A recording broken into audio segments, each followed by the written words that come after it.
Okay, this is my 48-inch Toro walk behind with a turbo force deck. It's floating deck, it's belt drive, 2013 model. Again, it's floating deck, so you see there's these four pins. It's You can set the height based on that. You just lift it up with this handle here and you pull the pins out and you raise it or lower it depending on how high you want it to go, and that's on either side. So it's just four pins. Once you do it after a few times, it's pretty quick and easy, and you get to know what pins are what. As far as the heights, there's a sticker on the side that tells you what the different heights are, but you just get it memorized eventually. These are some weights that I put on the front that Toro came with. When you have a Velky on, you want to put the weights on the front to counterbalance the weight of the Velky right there. Otherwise, you'll do papa wheelies all the time when you go up any hills. But again, there's the gear drive. It's 5 gears for a belt drive mower. These are the typical controls of any commercial mower. You got your PTO, your blade engagement, and your throttle, and all your ignition, and all those different switches there.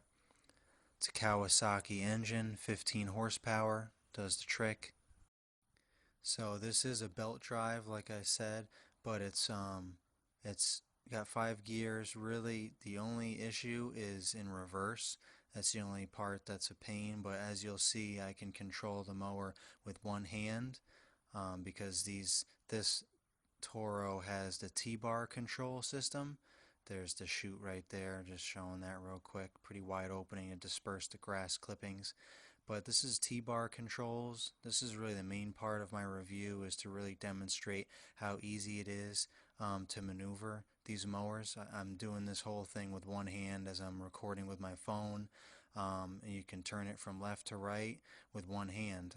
Obviously it's easier with two, but this is how easy it is. You just push down on one side or the other and you turn back and forth. So it really gives you a good feel versus the typical belt drive pistol grip can really wear in your hands.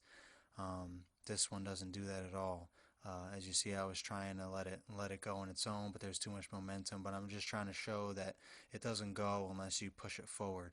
And then to stop, if you need to actually stop, you pull back on the brake, and then actually engages the belt brake like that. Otherwise, nothing happens. You push it and you stop, it stops.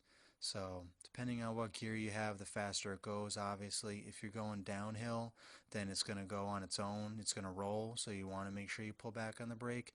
Otherwise, it's no big deal. You just put it up on the trailer with one hand, real easy, no fatigue. This is Toro's new go-to steering mechanism, is the T-bar controls for belt drive, because as you can see, it's very easy, and there's not a lot of other brands that have that control, so they're trying to go with it and capitalize on the ease of use for more customers to buy it and increase their sales. So I highly recommend this mower if you're thinking about getting a belt drive walk behind mower. The T-bar controls that Toro offers is definitely a plus. It's very user friendly, and you can just be more productive and not worry about any fatigue and be able to maneuver around tight corners and spaces. So it's definitely worth checking it out.